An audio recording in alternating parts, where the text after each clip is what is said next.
Hi guys. Um Margot here. It is Monday, July 22nd, and I am recording a bonus. I don't know exactly what this bonus shall be about because it is just me, and unless I'm kind of telling a story like the wedding bonus last year, I don't. It's hard to have a conversation by yourself. Well, I guess it's not that hard for me, but I'm going to try and do it here. I actually recorded something that I put on Patreon this morning when Henry and I were on our morning walk, and I thought I would also share that here because I kind of tested out the idea by sharing it with Patreon. Then I talked to my friend Brandon, and I don't know. I'd like a wide input on it.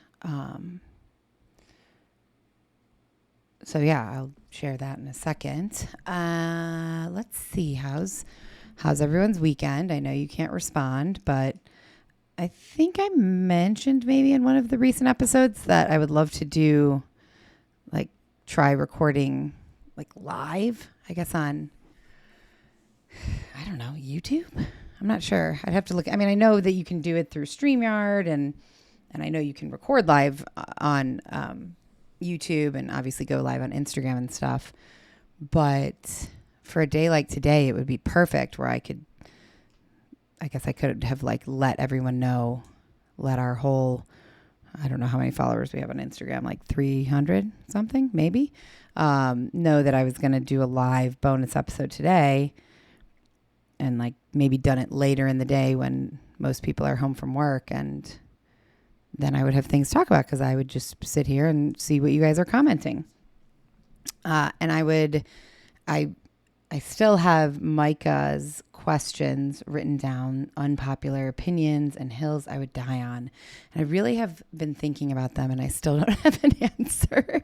So gonna kick those down the line a little bit until I can really come up with some good answers for those. I feel like I'm pretty good at thinking on my toes, but when it comes to questions what's your favorite movie? What's your favorite food? Favorite questions or those kind of get to know you questions about yourself, I can never come up with a genuine and interesting answer right off the top of my head. I need to really think. I couldn't answer what my favorite food is right now. All foods, everything. So nobody can answer me about their weekend, but I'd love to know. My weekend was a solid, it was a solid reminder that I am definitely in my 40s. Let's see. What did we do? What did I do? I did not see Jenna or Michael this weekend. Friday night, Mark worked Saturday. So Friday night, I stayed home and watched TV probably. I think I laid in the hammock a little bit because we got some pretty good storms. So super exciting. Saturday, took a walk and Mark was working. So I did a lot of outside hanging out with the dogs, backyard time I like to call it, where basically I just hang out in my trashy backyard. If you're on Patreon, you definitely know. I can never keep track of what I put more on Patreon because it's a smaller group, so that I've said a million bajillion times, that I kind of feel like I know. So if there's anything that I'm I'm not sure I want to share this with, I was going to say the world, but the world is not listening, but share this with our lovely listeners that are listening. I put it on Patreon. So I can never really remember what went on Patreon, what went on Instagram. I don't know. But basically the backyard, I think I did a backyard tour on Patreon, the tour that no one asked for. But every piece of furniture in the yard it's found furniture that I found around the neighborhood, and tried to kind of upcycle or refurbish. Some of it I didn't. And I'm grateful for that because there would be no furniture back there if I wasn't able to kind of I'm air quoting, but dumpster dive for it. But it's not, none of it matches, and none of it is super spiffy, to say the least. It just kind of looks like a real amalgamation of junk, kind of. But it's my junk. So, yeah, I spent Saturday in the backyard. Indiana loves her little baby pool, and I like to water all the plants and feed the birds and pick up the poops and lay in the sun, and I don't know, just kind of dick around out there. So I did that a lot, and then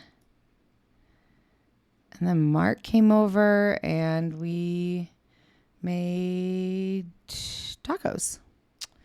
Yeah, we had tacos and watched. I've really gotten him on this Criminal Minds kick, and he doesn't like any procedural type shows like that. He's into it. It's fun. Each episode is like a different guessing game, and so filled with information. I know I already talked about this, so I won't go into it again. And then yesterday we watched Criminal Minds in the morning, made breakfast, and went to Sam's Club, and then made dinner. So it was a real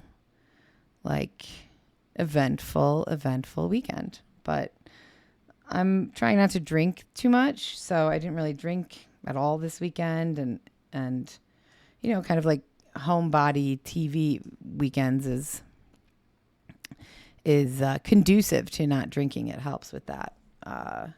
It's just so fucking hot. The only things to really do during the day is go in the pool.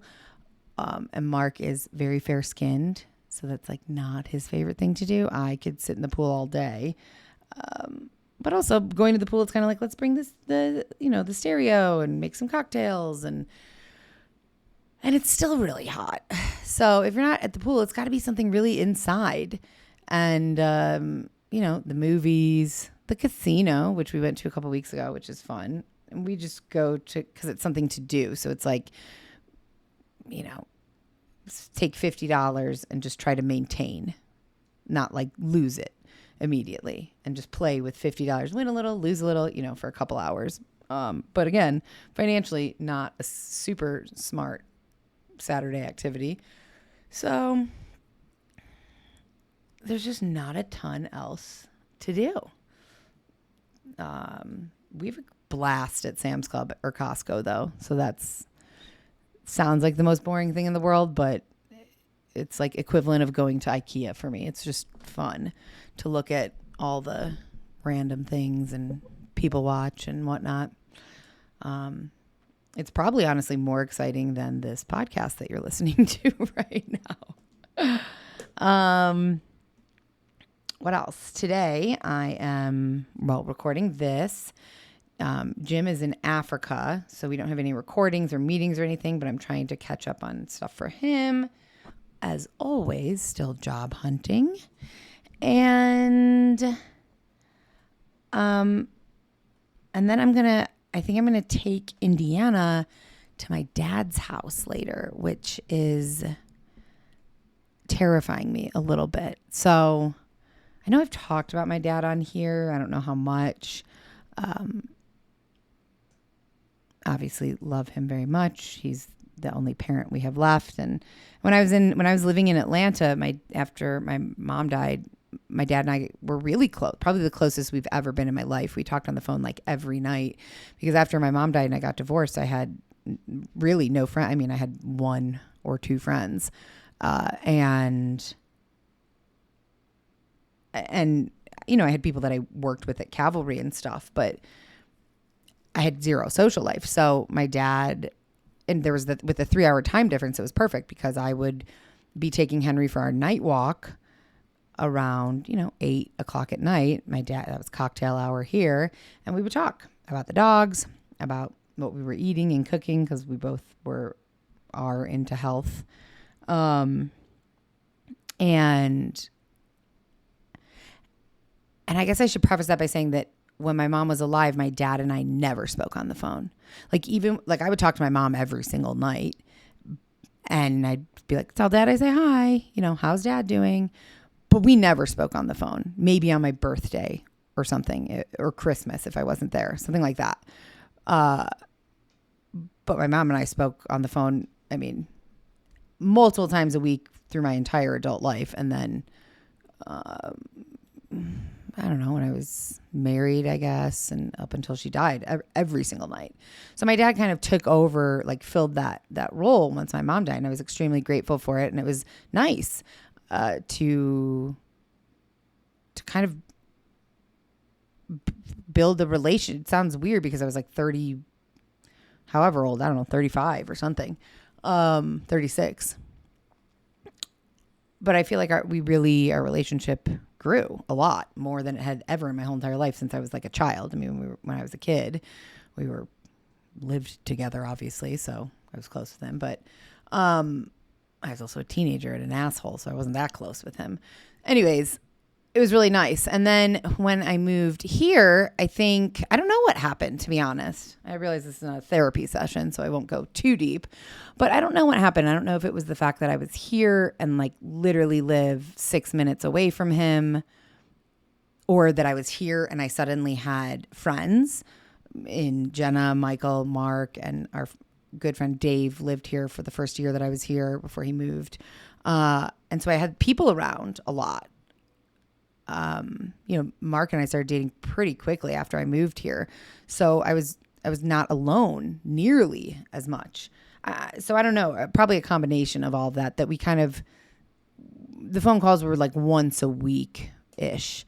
And then when everything happened with Cavalry, I was really depressed and it was consuming my life and it was all that I talked about. And I was even more concerned about money and finances than I am now, if you can believe it.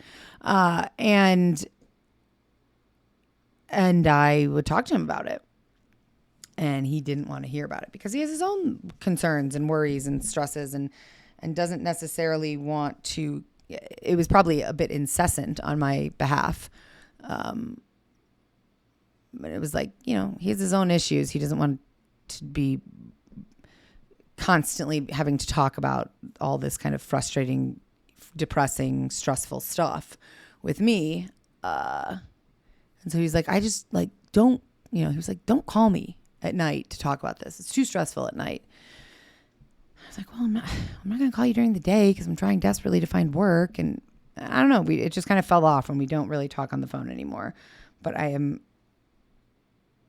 trying to make an effort to see him more because, we don't really have much family. I have my cousins, Michael and Darren, who live in Texas and California, I think.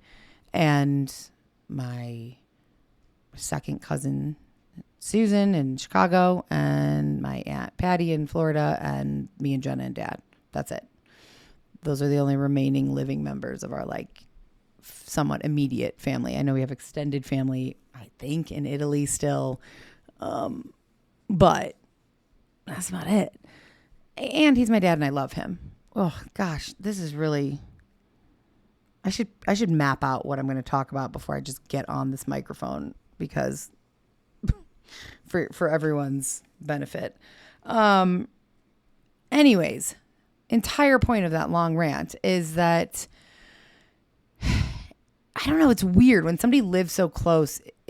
You think you'd be like, well, I'll just pop over. I'll just stop by. I don't know. My dad and I never had that relationship because I didn't live here for 10 years. Well, I didn't live here for a lot of my adult life. I lived here a little bit in my early 20s, but then I moved up to Flagstaff and I was there. Then I was in Greece.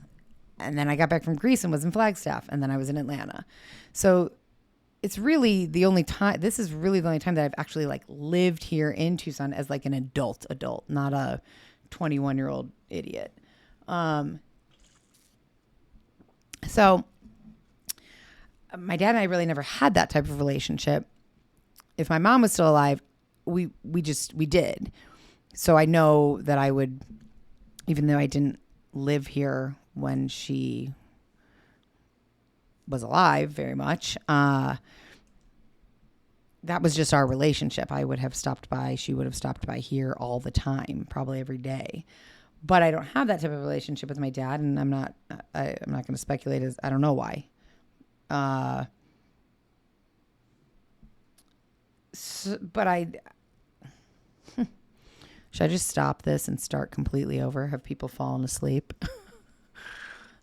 I'd like to have more of that relationship. I'd like to see him more than just at like a random family dinner once a month ish. And sometimes not even once a month. I don't think I've seen him, I don't know, since I stopped by there with Henry a month, 2 months ago. I can't even remember, which is terrible.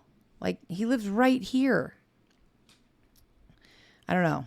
I don't know. Maybe somebody out there can offer some insight as to why that is. Probably not without knowing the whole history of our relationship. And that would be a long road that I won't go down right now, or probably ever. Either way, I'm trying to see him more. And I know when we saw him last, me and Mark took him out for Father's Day. Sorry, that just hit me. So that was last month. That's still a long time ago for living a few minutes away. And he's always thought Indiana is really adorable because she is. And when we first found her, when Mark first found her, and I was taking her to just a vet nearby. It's not our vet, but it was a vet nearby to see if she was microchipped. It's in the same complex as Trader Joe's, and my dad goes to Trader Joe's like every single day. And so I was out. I had Indiana. She was so tiny. And I was like, Dad, are you home? I'll stop by. I texted him. He was like, I'm at Trader Joe's. Of course. So I said, amazing. Come out to the parking lot. And he met her, and she was so tiny and cute. And then since then, there has been several like family dinners at Jenna and Michael's, where Michael's whole family comes and my dad comes and myself and Mark and everybody. And she's been there. She was much younger, but she was scared of my dad. And my dad's great with animals. Like, he's an animal guy, has always had animals. Like, I think is a huge part. Him and my mom are the reasons that both myself and Jen are such diehard bleeding hearts for animals. And there was a lot of people there, like Michael's brother and wife and their kids and Michael's parents. And, you know, then the rest of us, myself, Mark, Michael, Jenna, and my dad.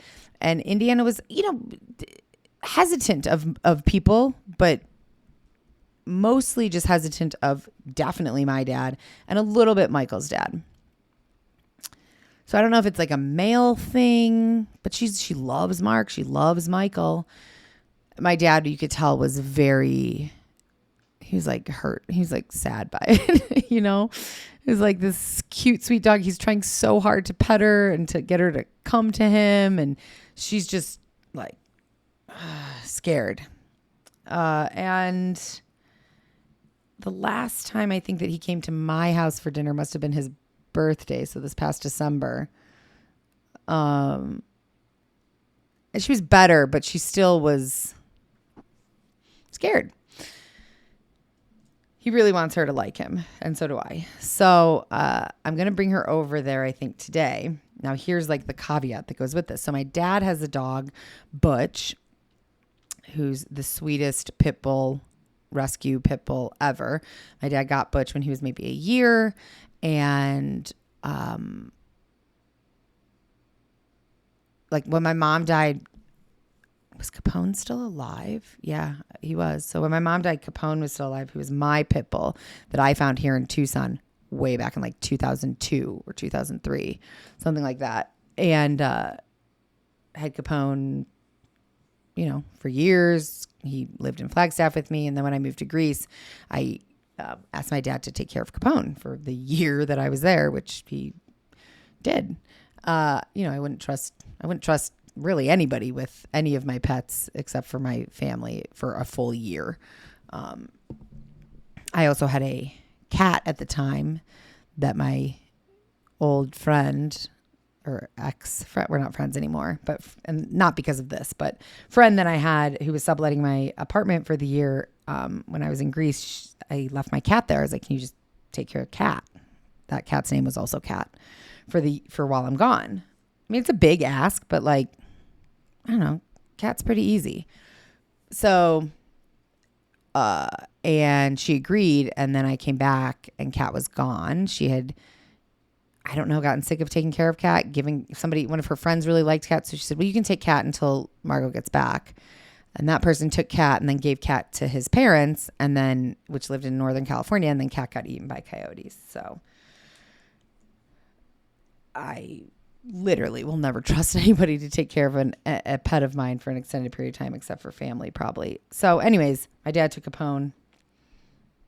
And when I got back from Greece, Capone loved my dad, loved me, but loved my dad, and had like a routine there. And my parents had other dogs. And so when I was moving back up to Flagstaff, I couldn't take Capone away from my dad. They really bonded. And then after my mom died and their other dogs passed away while my mom was alive. So I think Capone was the only one left when my mom died. And then Capone died, year or two, something like that, after my mom died. And it took a while, but my dad eventually got another dog, thank goodness. And he got Butch. And Butch was just like a year old, sweetest little pit bull that he rescued from the shelter. And fantastic dog. Very obedient. Really like passive. Just easy, sweet dog. And like it was while I was living here recently, so it must have been within the past 2-ish years. My dad called me and was like, I don't know, but something's up with Butch. Like he's having something's wrong with his vision. I don't know. And he took him to the vet, and he has some type of degenerative disease that causes blindness. And he went blind pretty quickly and is now basically fully blind. And it's amazing what he can still do. He gets around the house just fine, occasionally bumps into things, but my dad still takes him down into the wash. I think I've talked about washes enough for that to be self-explanatory, down into the like wilderness in the wash, and they go walking every morning. And I mean, there's cactus and just, I couldn't walk down there blind. No way. I would fall into a cactus patch and die. But Butch, dogs are so adaptable. So Butch does a really great job. So all of that is to say that I don't know how Indiana will react to Butch, because while she's very submissive usually with Henry, she's submissive with Pilot. She's met our other friend Mellum's dog Riley and is submissive with Riley. When it comes to food, she has been aggressive. She has been aggressive from time to time with Pilot and Henry, and they are much bigger dogs than her. It's never been anything terrible, but not great. Now, I'm not going to be feeding her at my dad's house, so hopefully that'd be fine. But I know Butch has a ton of bones lying around. Plus, it's a new environment. There's a swimming pool. I'm hoping she will maybe swim, but we'll see. And I don't know. She's not, like, to me, she's great. She's great here, but we let her on the couch. If she jumps up, puts her paws on the counter because she wants to see what we're cooking, it's not the end of the world to me. Like, things like that, which I know are, training things. Like, she's trained to me enough. But she's not around other dogs a lot. We don't take her out anywhere. Like, we're not taking her out in public anywhere. She's only been to the pet store like once when she was very little. She's not great on a leash. Yeah, as I'm saying this, she really needs to get into like a training class. And what the vet said, remember, that she might have some mental illness. I don't mean to laugh. I'm laughing.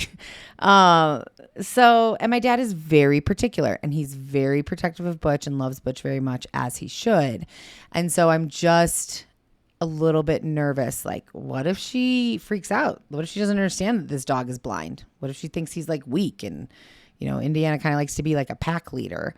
What if she just runs around the backyard and barks the whole time? My dad will hate that. There's a million things she could do that I feel like will just instantly really piss my dad off, and I don't want to do that. But maybe she'll be fantastic. So who knows? It's worth trying. Henry, I brought Henry's, my dad has taken care of Henry when me and Mark have been out of town, and Henry's great. Not as well trained or as good as Butch, but I know how him and Butch get along and I know how he'll behave at my dad's house. Whereas Indiana, it is a total unknown. So I guess you have to know my dad to know why it makes me so nervous. Because I think most people would be like, well, whatever. If she's bad, I'll just put her back in the car and we'll leave, which is what I will do. But I don't know. My dad can be intimidating sometimes. So, and I don't like to piss him off if I don't have to. So hopefully her cuteness will assuage any bad behavior. Talked about that way longer than I was planning to. So, okay, I'm going to switch gears here and talk about this idea that is still very much in the formulation mode of this idea. But Jenna and I have not connected to do the podcast in like 2 weeks now. Maybe longer. I can't even remember. Time is so elusive these days. And that's just going to be a thing, life happens and work for her, her job and things happen. And I can't always rely on or expect her or our schedules to line up or whatever. But I can always do the podcast. And I sometimes I enjoy doing it alone as well. The bonus episodes I love doing with somebody else. So I'd prefer to do that. I thought about maybe doing them with a listener from time to time, or my friend Jackie, or I don't know. We'll see. If people have completely fallen asleep and tuned off of this one, then I'll know I definitely need to have a partner for the bonus episodes. Anyways, so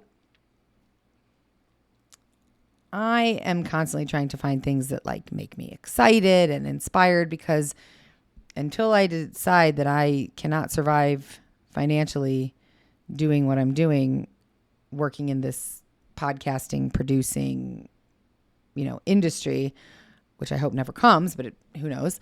Until that day comes, I'm constantly trying to, I'm lucky to be able to at least be getting by working in a field that I love and am interested in. And because of that, I feel like I should be loving it.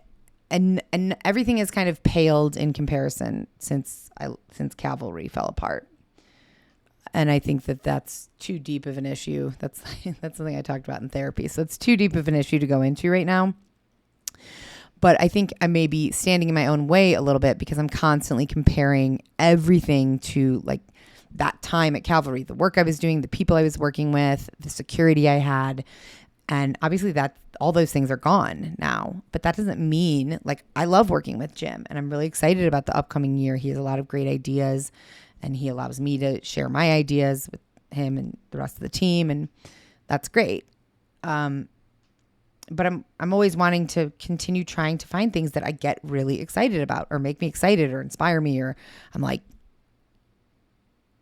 for years now, my work, and I'm saying that with air quotes, it is work, but it has not felt like work usually. I'm excited to be doing the things I'm doing, working on the projects I'm working on over the past, 5-6 years. And yes, of course, there are some things that are tedious or work-like, but for the most part, it's all enjoyable. And it still is, but there's something missing. There's just a little I don't know. And I know that this could be perceived as very complainy, fuck you, Margot. You get to do something that you actually like to do. Just be grateful. And I am.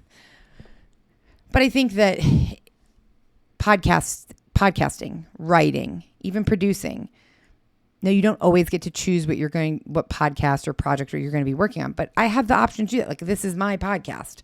I can do kind of what I would like with it to a certain degree. And I want to be doing, I think that when something really inspires you or excites you, or you're very passionate about it, the outcome is better. The end result is better. So while I am enjoying very much the podcast that we have and do, I'm always kind of trying to think of ways, what if we tried this for a little bit? Or what if we did it this way? So that was a super long intro into saying that I've been thinking, and I'm sure this has to do with all the Criminal Minds that's been playing in my home. I would love to find a case a case, I guess,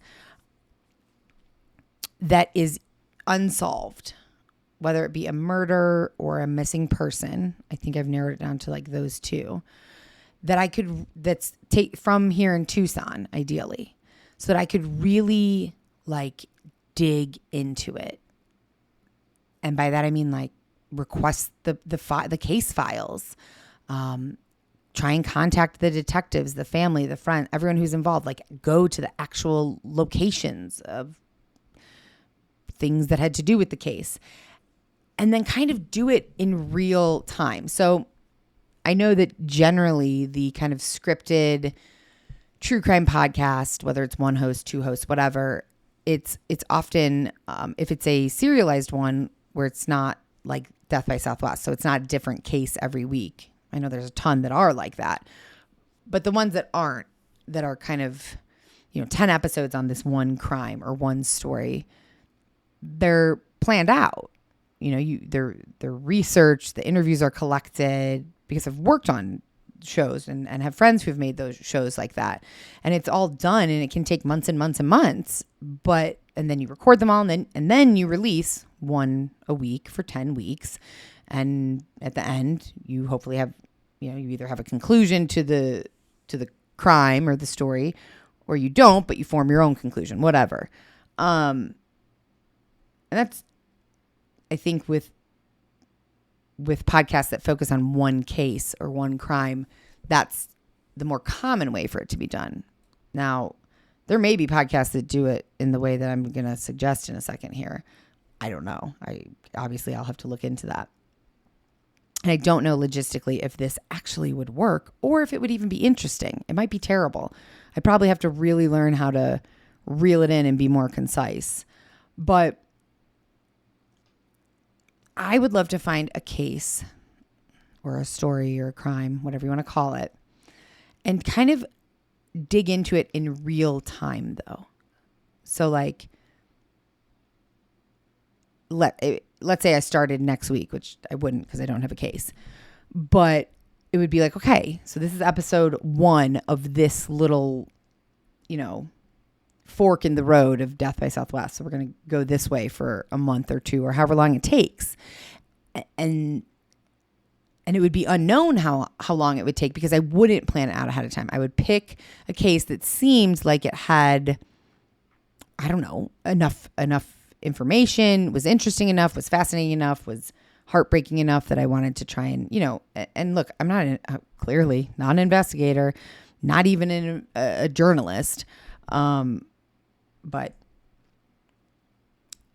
I think I could, well, I'm not going to go there. Anyways, and then kind of, so week 1, here's the case, guys. Let me explain to you what I have so far and like take you through what is known, what I have found just from initial diving in, and then be like, okay, so I'd love to try before next week to talk to this person and this person.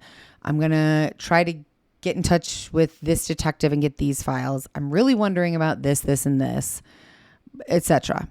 And then also, we have a good amount of listeners in Tucson, I think. So also then like open it up to, hey, if you're listening to this and you've heard of this case, someone involved in the case, anything about it, or you want to be involved in it, jump in, send me what you have, leave a voicemail. If it's something you can only tell me over the phone, great. Let's set a time and we'll talk on the phone. Like, be involved as much as you want to, or not. If you're just looking to listen, you don't want to you just want to listen to true crime. You don't want to research true crime. Totally understandable. I think that's most people, and then come back week 2. Okay, guys, so remember, this is our case. This is what I found so far. And I was able to interview this person. So let's listen to that now and play that interview. Kind of like that, like working through the crime or the missing person or whatever, week by week. I want to say together, because maybe there would at least be a handful of people who would be interested in being involved. Maybe not. But either way, I would kind of work, like I'd I'd share each week where I'm at and like these are my theories. This is what I'm thinking. It'd be really helpful to know this, etc. And then do that until, I don't know, until we either get somewhere or nowhere and realize like, okay, going to shelve this one for now. Maybe somebody listens 6 months from now and listens to that and is like, oh shit, I have information that could pertain to this. And then they call and share that. Who knows? So a few concerns with doing this would be that I'm not an investigator. I don't know what the fuck I'm doing. So why would I think that I could sift through or talk to or find anything more than the detectives or police or investigators on these cases did initially? And then if I'm going to respond to myself, which feels a little crazy, but I feel like I could at the same time say, well, the police and detectives and investigators are sometimes overloaded. So maybe things get overlooked or they don't have time to continue to come back to something. I don't know. Both of those can be true. But that would be my concern, is that like, I don't know what I'm doing. Why do I feel like I have the right to do this, or why should I do this? And then also lack of information. Like if I pick a case and then, spend a couple weeks digging, sharing what I'm finding, only to end up nowhere, that's kind of anticlimactic and might be irritating to some people. So, and then the flip side of that is, well, who the fuck knows? Maybe some random person listening is like, oh no, I recognize this case and I might have information. Or maybe I read something or talk to somebody or see something that, I don't know, strikes me in a different way. You know what I mean? I feel like how can it hurt to have extra eyes and ears on something that hasn't been solved or a person that hasn't been found? And I know that I've never really listened to Crime Junkie.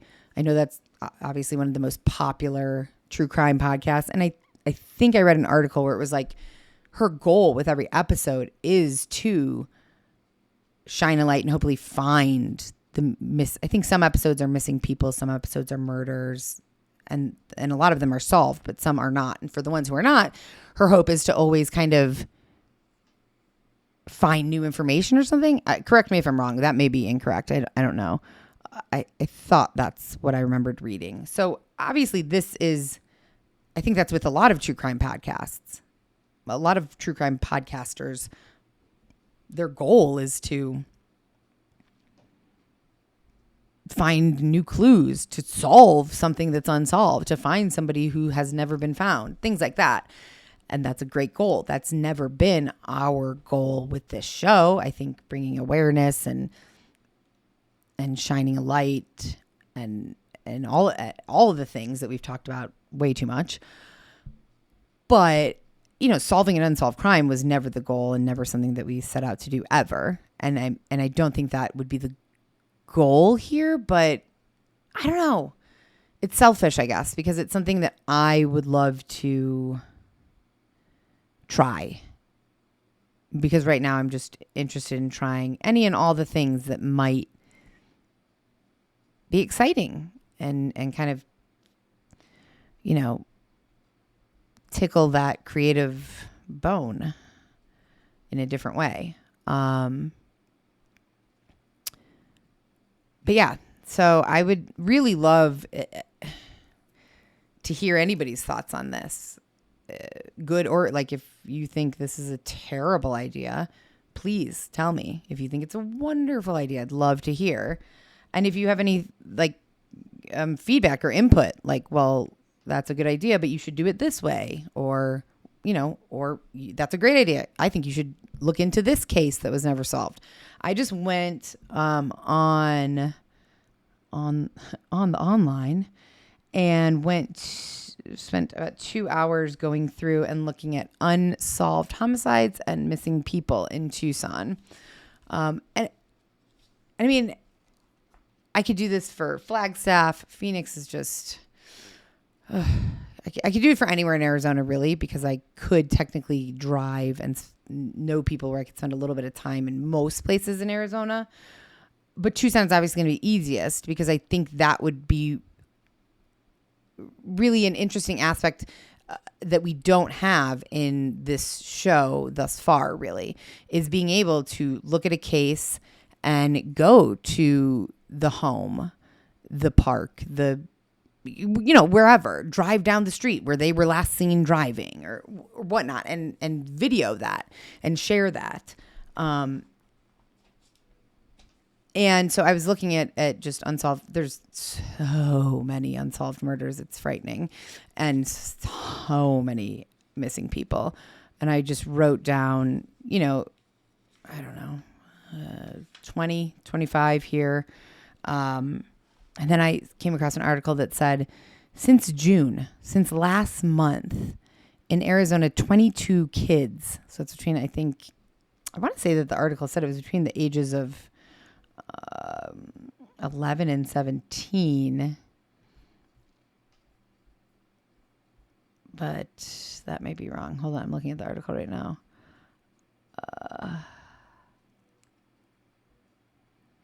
Since the start of June until today, July 11th, so that's when this article came out on Kiss FM's website, 22 boys and girls have been missing in Arizona. Of those, 6 are boys and 16 are girls. The kids range from the ages 11 to 17. Yeah.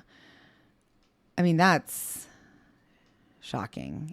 Unfortunately and then they list all the kids, they put a picture and the date that they went missing and their age, but there's really no additional information about any of these missing children. And it's just on this website. I'm going to look a little bit further into it and see what I can find. And then Brandon told me, because I was like, well, if I'm only relying on what's online and trying to get in contact with family and stuff, regardless of whatever case, if I do this, I probably won't get very far. I don't know. I was like, I asked him if it's possible to see the case files, if a case has gone cold or if it's unsolved. And he said, yeah, the Freedom of Information Act. He's like, you just have to put in a request, and anything that our taxpayer dollars pay for is basically available for public consumption or knowledge. So I'm going to look into that as well. And I don't know. I would love feedback. Please, if you have thoughts on this, good, bad, or anywhere in between, please, please, please send me an email, or you can text our phone number, our voicemail line. It's to leave a voicemail, but you can also text it. And that's always in the show notes. It's 520-302-5253. So you can either send a text message to that number or call, and nobody's going to answer. You can just leave a voicemail. You can email us at deathxsouthwest, all spelled out, at gmail.com. You can definitely send a message on social media. Instagram is what I use the most. I rarely go on Facebook, and I don't check the message. I don't think anybody messages us on TikTok. I've not been paying very much attention to that. Instagram just is the easiest, so that's one I use the most. And I've tried to get back to people on Instagram, but you guys know me by now. That's not happening that much. It's happening sporadically. So the best way would be, the voicemail line, and or a text message to that. And then our email, I'm trying to remember to check every day, or the website. People send us messages on the website. The last one I got on the website was that really horrifically mean message, which I think I shared. I'm surprised that I shared that because it was pretty terrible. But yeah, any of those ways, I'm more apt to check that, I guess, more frequently. So,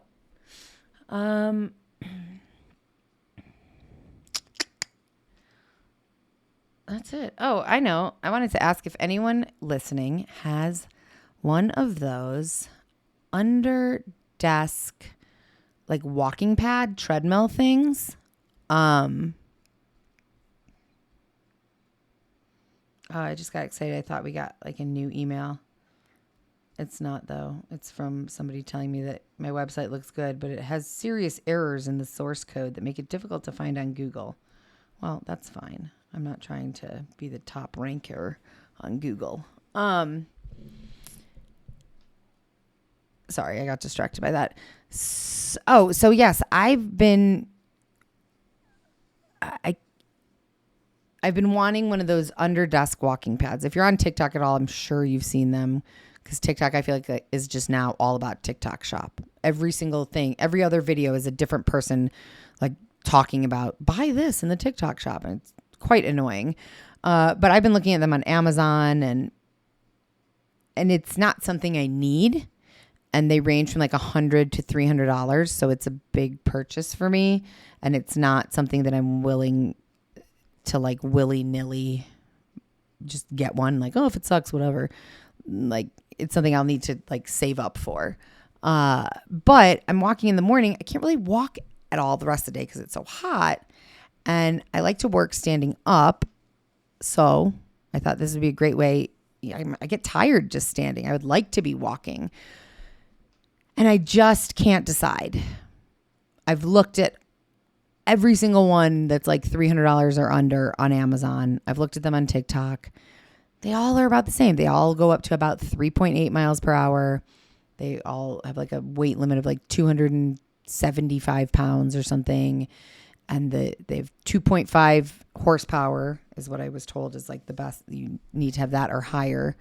I just want it to work. I don't really care if it tracks my calories or miles or steps, because I have like a really old, it's not a Fitbit. It's like an off-brand Fitbit that I wear. And so I just want it to work and not break and not be excessively loud.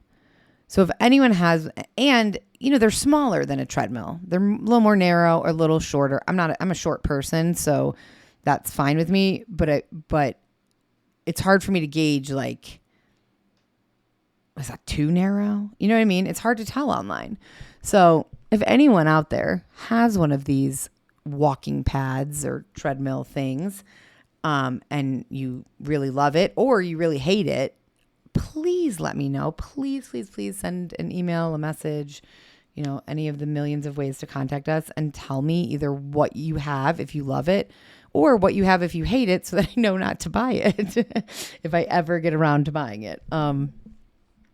Mark's birthday is tomorrow. My birthday is Friday. And so I tentatively told him this is what I would love for my birthday, but I have to like pick one, and I can't. So, yeah, I would love some advice on that if anyone out there has one. And I'm sure I had other messages that I was going to mention. I don't have my phone in front of me. I feel like I've rambled on for far too long and nothing terribly interesting. So should probably leave it at that. Did anybody watch The Perfect Wife about Sherry Papini? I'd be dying to know what anybody else thought. I tried to explain it to Mark yesterday, and his eyes glazed over a little bit. So, yeah, let me know if anybody, a great way. And this does sound like a promo for Patreon, which I hate doing, but, an easy way to like on Patreon, there's a chat that like anybody who's on Patreon can contribute to. It's just like a chat room basically. And that's an easy, I really like that. We don't really use it that much on Patreon. And by we, I mean myself and the people who are patrons. But I like it. Like I would like to use it more because it's a really easy, like instantaneous way to connect and talk that anyone on Patreon can see. So I think you can do Patreon for a week for free. So if you have a treadmill and you want to contact me that way, you could do it on Patreon. Okay.